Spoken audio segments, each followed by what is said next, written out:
What's up, everyone? What's going on? My name is Akeem Henry, and welcome to the Minority Meals in Medicine podcast. Thanks for listening in again, guys. We have another great episode for you, so I hope you enjoy this one. Today's podcast is sponsored by Mission to Medicine, a lifestyle brand that represents high achievers who are pursuing and actively living out their dreams of being healthcare professionals. Check out the latest merchandise online at www.missiontomedicine.com. Use discount code MissionToMedicine10 to save 10% off your purchase. And remember, it's not a sprint or a marathon, it's a mission to medicine. Today we are covering how to bounce back from a bad exam. We know there's been plenty of times where, you may not have done as you wanted to on a particular exam and you might feel a certain way about it. And if you haven't even had that experience yet, it might come up. Who knows? Yeah, it happens I'm going to say it happens to everyone, but definitely the best of us. Almost everyone it happens to. The best of us. It's a long road. So many hard classes we have to take as pre-med students. But don't get down on yourself. We have this episode for you to give you all the advice that we have from our experiences to help you bounce back. So let's go ahead and hop into this. For sure. So just to start off with a little story, because I think it's important to understand that, we've had these experiences. That's why we're talking about it. But for me, one of the classes I remember that I had a bad exam in was Gen Chem 2. Gen Chem 2. This was a rough class. The professor, he wasn't the best at getting across information. It was really hard to follow him. And the exams they were pretty tough. And I remember there was only 2 exams in the course for the whole semester. So there wasn't a lot of opportunities to really do well. And I remember, I think it was the last exam before the final, and I did really bad on it. I was way below the average.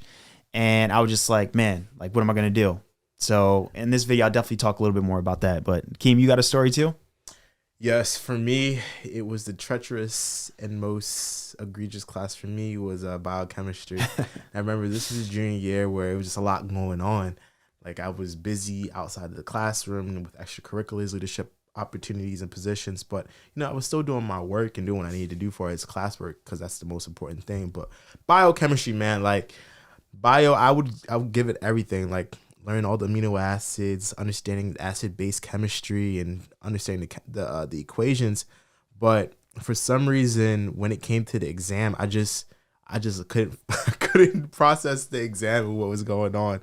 And so it's been plenty of times where I was taking the assessment and I was freaking out mid-assessment, wow, I don't know what this is, and I just felt like I was just gonna do poorly on the exam, and sure enough, it did come to light. Self-fulfilling prophecy. But ultimately, there were some things that I did to turn it around, and we're gonna talk about those things today in this pod about what exactly you can do and implement the strategies that we did to ultimately come out. And I ended up doing much better than I initially thought in the beginning because the beginning was rough. It was rough adjustment with those whole biochemistry because chemistry is not my thing at all. Yeah, so we're definitely going to talk about our tips during this podcast that we use kind of along the way. All right, so the very first tip that we have for you all after you have that bad exam is to evaluate where you went wrong on the exam. So the very first tip that we have for you all after you have that bad exam, you're trying to bounce back for the next one or the final, is to evaluate where you went wrong in the exam. You have to figure out what you did that kind of led up to the point where you kind of got that bad score. Was it your studying tactics? Was it your time management? All those things you really need to look at and really think about. Most definitely. And so one of the first things that you all should do is when you get that bad exam back or you have that gut-wrenching feeling that you didn't do well is to start thinking about, all right, should I reach out to the professor? Should I send them an email? Make sure you send them a professional email to meet up during office hours or outside of office hours if they're not available, to sit down and just talk about how you felt about the exam. And if their grades have come back, then you all can go through the exam together and see exactly where you went wrong. And also, while you're there, you can ask for a regrade or ask for a check, go through and see if there's questions or points where you can get back. Not all professors are open to that, but you might get 1 or 2 professors in your lifetime that will be open to it. So you never know. So that's definitely something that I would recommend and advocate you to do. Yeah, definitely. And it's like you're saying, if you kind of showed that you're able to do some of the work, if it's maybe a chemistry exam or a math exam, and you kind of set it up, but you didn't know how to completely follow through to solve the problem, they might say, okay, you started it off, and they might give you some extra points. So I think that's a really great tip. Some of them, like you said, they might not be as Some professors, but hey, you got to try. trifling. Right? Some of them say, if you do a regrade, I'm going through the whole entire exam again. I'm going to find something. Yeah. I'm like, what you mean you're going to find something? Just look at this one question. Like, Right. And then another thing that you definitely have to do is think about how you studied for the exam. Did you spend enough time studying for the exam, or did you kind of wait to like the last few days to decide to get serious and really study for it? Did you use the right resources? Did you find, practice questions or old exams or things like that that's going to help you be successful on the exam? And then just in general, like, did you have maybe a lot of distractions going on, whether it be social events going on or remove the EOPs, enemies of progress. Absolutely. Our mentor told us this in college, and it's just been with me ever since. EOPs, remove them. So, you have to think about all these things, because at the end of the day, you want to take those things out, those distractions, and implement some strategies that's going to help you be successful on the next thing. So that's like the biggest place to start. Agreed for sure. And as Cam alluded to, did you have the right resources? And now that you've had the time to reflect and you had those moments to reflect, now it's time to move forward and create an action plan and take the necessary steps that are needed to attain the right resources, to use the right resources, and to implement them into your studies moving forward so you can get better grades in this class, on its exams, in the class, and whatnot. So one of the things that we could do for preparing for the next thing is to actively form study groups and make sure that you communicate with a subset of people in your class who you all can work with together to help, do well and communicate, to formulate a community to allow you all to do well.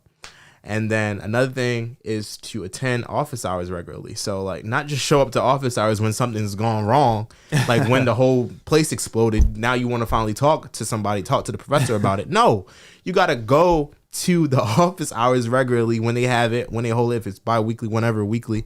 You show up, you ask questions, you show engagement, you come with questions prepared, show that you've actually done the work, the necessary steps on doing the questions that they had in lecture or you found in the textbook or whatnot, and go to office hours and just show up. I think that's really important, and the professor will definitely take note of that. So when it's time to come around and do regrades and give bonus questions and bonus points to help you get from that, maybe that B- to a B+ or wherever you're at, they might be looking out for you in this case. Right, definitely. And I know for me, like thinking about that general chemistry exam that I talked about before, the grade that I got on it, I was like, okay, clearly I don't understand the big concepts. And the next exam for me was the final. So I was like, I need to go back and really understand the core concepts. I tried going to office hours, but even in office hours, the professor wasn't really that great of a teacher. His teaching style didn't really vibe with me. So I was like, you know what? The way I need to do this is I need to go back to the textbook. I need to understand those core concepts that are going to be important to do well in the exam. Also, if there's any videos going on to Khan Academy or any other YouTube resources that are available to really understand those concepts well. And for me, by doing that and implementing those resources, that allowed me to have a much stronger foundation going into the final. And I actually wound up doing pretty well on the final and even above the average. So, I think once you find those resources that work for you, you got to dive into them and really make sure you understand the material really well. And it all depends on exactly where you are within the semester as well. I feel like in the beginning part of the semester, you usually have more time on your hands to try different resources of what works and what doesn't work. Obviously, you got to change immediately if it doesn't work at all and you get a bad grade. You need to make those next necessary changes to improve.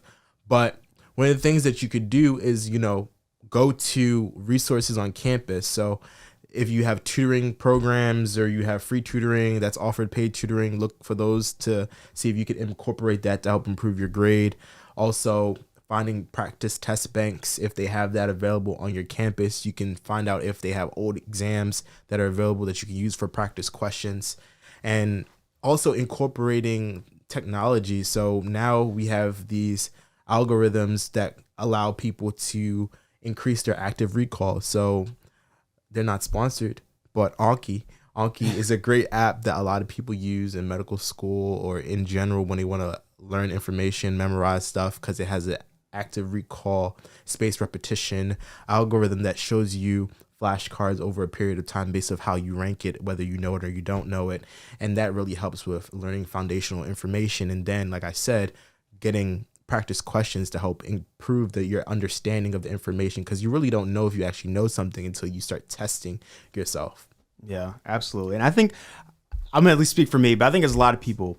We've been at that point after a bad exam where you're like, all right, if I get a 95 on the rest of the exams, or if I get a 95 on the final, then what's my final grade gonna be, right? Stress. But at the end of the day, it's like, if it's fun to say that and like think like, okay, if I get a 95 on this exam, then I'm gonna get a B in the course, I'm gonna get an A in the class. But at the end of the day, you have to be studying like you want that grade. You have to go back and say, okay, what did I do wrong in this exam? Because those things are gonna come back up on the final exam. So you need to make sure you know what you did wrong and understand what you did wrong, so you can correct those mistakes and do well on the final or do well in the next exam. Mm-hmm.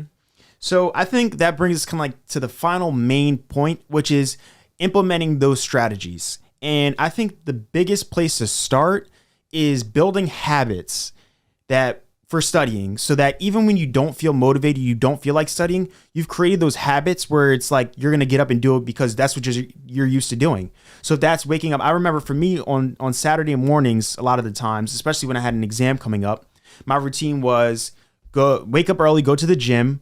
Then I would usually stop at the diner, get an omelet or whatever, get some food to power me through for a little while, and then go to find a spot to study. And we used to study, like we had a study spot we would go to, make sure we had all our space on lockdown early in the morning so we could be there all day.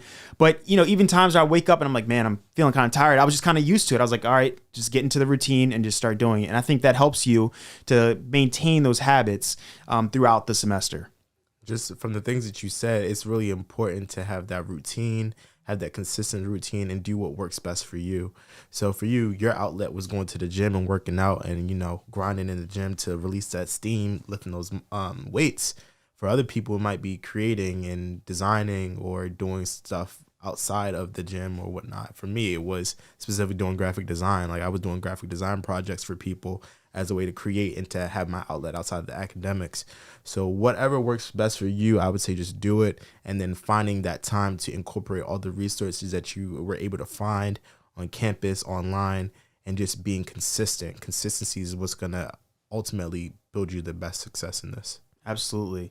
And another big thing is that you have to have a growth mindset. And for those of you that don't know what that means, it basically means that you can improve. And it's not just that if you do a bad exam, then you're a bad student. And if you do good on an exam, then you're a good student or a smart person. Yeah. You have to believe that you can improve each time that you decide you want to study. You're improving, you're getting better. And that goes for anything. Like at the end of the day, we all know people who are, over 6'3", who aren't in the NBA or aren't, playing some sport. And the people who are playing in the NBA or whatever, they put in that time and they got to that point. So it's not just all about natural gifts that you're blessed with. You also have to put in the work, and everyone has to put in that work. And each time you put in that work, you're improving and you're getting better. You're not stuck in the spot just because you did a bad exam, stuck being at the bottom of the class. Yeah, exactly. Like at the end of the day, everyone has bad days. We all have bad days. But it's about how can you channel the positivity, the things that you got going well in life, to help ultimately get you through your dark times and your dark moments, the times where you feel discouraged, the times where you feel like you want to give up. How can you channel the positive little things in your life to make you overall feel like, all right, you can go out there the next day and come back stronger and finish even 10 times better than you did the last time. So it's just having that positive outlook on life and just continue to know that you can persevere and get through it and get to the finish line. Absolutely. Those are our main points that we have. But if you have some more tips that you have implemented for bouncing back from a tough exam or a tough semester, drop them down in the comments below so everyone can hear about it.